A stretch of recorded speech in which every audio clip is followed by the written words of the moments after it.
Situazione paradossale quella di Angelica Utter, la 34enne tedesca responsabile della strage di Santo Stefano di Cadore, avvenuta il 6 luglio 2023.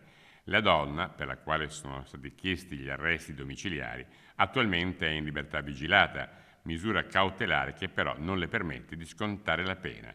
Ci spiega tutto in esclusiva il suo legale. La richiesta che è stata fatta successivamente al passaggio in giudicato della sentenza, nel momento in cui era previsto che avrebbe dovuto scontare gli arresti in carcere, è stata quella degli arresti domiciliari. Siccome l'Angelica ha dei problemi di natura psichica, è chiaro che abbiamo chiesto gli arresti domiciliari perché correlati con un percorso di cura. La condanna inflittale fu di 4 anni e 8 mesi, sentenza per cui fu prevista l'applicazione della libertà vigilata con obbligo di permanenza nella comunità terapeutica residenziale protetta Don Giuseppe Girelli di Ronco all'Adige. Attualmente è ancora sottoposta a questa misura di sicurezza della vigilanza.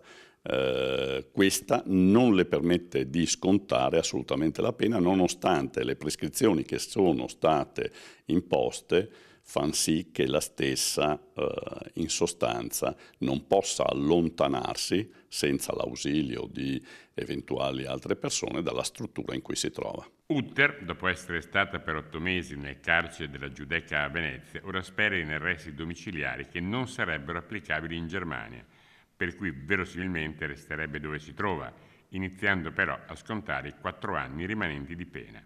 Comunque sia, non si ricorda né di quanto accadde nel 2023 né di quando a Ronco fu vittima di un incidente stradale lo scorso 28 dicembre. Non si ricorda di questi episodi perché molto spesso sono correlati con acuzie della malattia di cui la stessa soffre e conseguenzialmente a momenti particolari che vengono evidentemente rimossi o comunque non incidono a livello di memoria.